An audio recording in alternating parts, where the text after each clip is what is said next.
বাংলাদেশের রাজশাহীর পুঠিয়া উপজেলায় অবস্থিত পুঠিয়া রাজবাড়ি আমাদের ঐতিহ্যবাহী স্থাপত্য শিল্পের এক অসাধারণ নিদর্শন।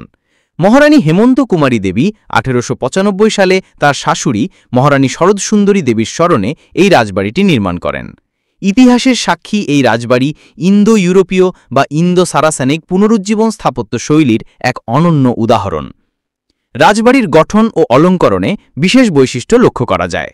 বিশাল স্তম্ভ, কারুকাজ করা দরজা জানালা, কাঠের নকশা এবং দেয়ালে ফুললতা আঁকা চিত্রকর্ম দর্শনার্থীদের মুগ্ধ করে। রাজবাড়ির প্রতিটি কক্ষে এক ধরনের শৈল্পিক সৌন্দর্যের ছোঁয়া রয়েছে, যা বাংলার স্থাপত্য ঐতিহ্যের স্বাক্ষর বহন করে। পুঠিয়া শুধু রাজবাড়ির জন্যই নয়, একে ঘিরে থাকা মন্দিরসমূহের জন্য বিশেষভাবে পরিচিত।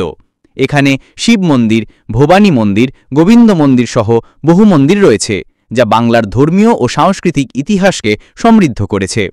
এছাড়াও চারানী রাজবাড়ি নামের আরেকটি প্রাসাদও রয়েছে, যা ঐতিহ্যের ধারক হিসাবে দাঁড়িয়ে আছে।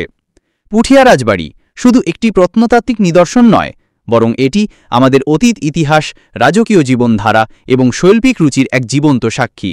দেশি বিদেশি পর্যটকদের কাছে এটি একটি আকর্ষণীয় গন্তব্য, যেখানে ইতিহাস, সংস্কৃতি ও শিল্পকলার মেলবন্ধন একসাথে দেখা যায়। বাংলার গৌরবময় স্থাপত্য ঐতিহ্যের ধারক পুঠিয়া রাজবাড়ি আজও আমাদের অতীতকে মনে করিয়ে দেয় এবং ভবিষ্যৎ প্রজন্মকে ঐতিহ্যের প্রতি শ্রদ্ধাশীল হতে উদ্বুদ্ধ করে।